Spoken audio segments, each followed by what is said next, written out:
সপ্তাহের শুরুতে সুজন তার অ্যাকাউন্ট চেক করে দেখল যে তাতে ঋণাত্মক 15.08 টাকা আছে। সোমবার সকালে সে 426.90 টাকা জমা করল। মঙ্গলবার সকালে সে আরো 100 টাকা জমা করল। দ্বিতীয়বার টাকা জমা করার পর তার অ্যাকাউন্টে মোট কত টাকা থাকবে? তাহলে দুবার টাকা জমা করার পর কত টাকা থাকবে তা জানতে চাওয়া হয়েছে। তো সে শুরু করেছিল ঋণাত্মক টাকা দিয়ে। ঋণাত্মক টাকা মানে হলো সে তার জমা টাকার চেয়ে বেশি খরচ করেছে, অর্থাৎ সে ব্যাংকের কাছে ঋণী এবং এখন সে ব্যাংকে কিছু টাকা জমা করেছে, তাই এখন তার ব্যাংক অ্যাকাউন্টে টাকার পরিমাণ ধনাত্মক। তো সে শুরু করেছিল ঋণাত্মক 15.08 টাকা দিয়ে এবং তারপর সে 426.90 টাকা যোগ করলো। তারপর আবার সে 100 টাকা যোগ করলো।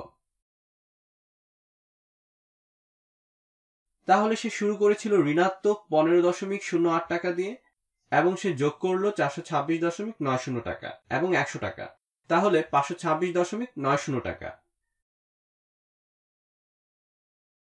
তাহলে এখন কি পরিমাণ টাকা তার ব্যাংকে জমা আছে?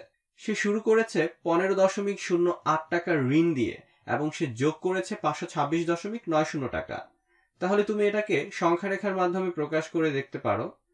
সংখ্যা রেখায় এটা যদি শূন্য হয়, সে শুরু করেছিল ঋণাত্মক 15.08 টাকা দিয়ে এবং তারপর সে যোগ করেছে 526.90 টাকা। তো এখানে দেখো, এখানে 15.08 হলো এই বামের এটুকু, যা কিনা সে ঋণ করেছিল এবং তারপর সে যোগ করেছে 526.90 টাকা।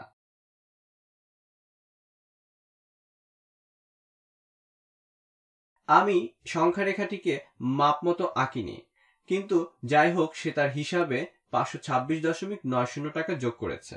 তাহলে তার ধনাত্মক টাকার পরিমাণ হবে 526.90 টাকা বিয়োগ 15.08 টাকা। এটা অবশ্যই হবে এই সবুজ রঙের দৈর্ঘ্যটি। এটাই হবে তার দ্বিতীয়বার জমা করার পরের মোট টাকার পরিমাণ এবং এই পরিমাণ পাওয়া যাবে 526.90 টাকা থেকে 15.08 টাকা বিয়োগ করলে। তাহলে এটা দাঁড়ায়, আমরা নতুন করে কি লিখতে পারি, এটা দেখতে আসলে এরকম হবে।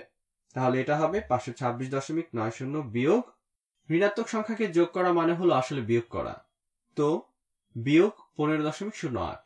এটা আমি নতুন রং দিয়ে করি, 526.90 বিয়োগ 15.08। তো শূন্য হলো 8 থেকে ছোট, তাহলে এই 9 থেকে 1 ধার করে একে 10 বানাই, তাহলে এই 9 হয়ে গেল 8। এখন আমরা উপরে নিচের থেকে বড় মান পাচ্ছি, তাহলে বিয়োগ করি।